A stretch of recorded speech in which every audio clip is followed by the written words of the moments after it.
പോരൂർ കുടുംബശ്രീയുമായി സഹകരിച്ച് ഈ വർഷം പരിശീലനം പൂർത്തിയാക്കിയ JSS പഠിതാക്കൾ ആരംഭിച്ച 15 യൂണിറ്റുകളുടെ ഉദ്ഘാടനവും ഫുഡ് എക്സിബിഷനും ചെറുകാട് അങ്ങാടിയിൽ നടന്നു.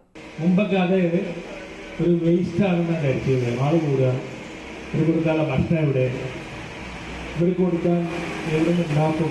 ഇന്ത്യ സ്വാതന്ത്ര്യം നേടുമ്പോൾ 30 കോടി ജനങ്ങൾ അന്നത്തെ എത്ര ഇന്നിപ്പോൾ 140. അന്ന് 30 കോടി ജനങ്ങൾക്ക് നമ്മൾ പണ്ഡിറ്റ് ജവഹർലാൽ നെഹ്റുവിന് അന്ന് പ്രധാനമന്ത്രിയായ അദ്ദേഹത്തിന് ഭക്ഷണം കൊടുക്കാൻ നിവൃത്തിയില്ലായിരുന്നു. അന്നാണ് നിങ്ങൾക്ക് അറിയാം PL-60 എന്നൊക്കെ പറഞ്ഞ അമേരിക്കയിൽ നിന്ന് മിഷണറിമാർ കൊണ്ടുവരുന്ന പാൽപ്പൊടിയും മറ്റും കാര്യങ്ങളൊക്കെ സ്കൂളിൽ വിതരണം ചെയ്യുന്നു. നമ്മൾ കുടുംബാസൂത്രം എന്ന് പറഞ്ഞാൽ ഇന്നത്തെ വഴിയല്ല. ഈ 15 പ്രോഡക്ട്സ് 15 ആൾക്കാർ തുടങ്ങിയത് 15 ചെറുകോട് അങ്ങാടിയിൽ നടന്ന ചടങ്ങ് JSS chairman PV Abdul Wahab MP ഉദ്ഘാടനം ചെയ്തു. ജനദൃക്ഷൻ സംസ്ഥാന മുഖേന പോരിൽ ഈ വർഷം ഭക്ഷ്യ സംസ്കരണ മേഖലയിൽ 15 സംരംഭ കേന്ദ്രങ്ങൾ തുറന്നിട്ടുണ്ട്. Panchayat vice president P. Sulaikha അധ്യക്ഷയായിരുന്നു.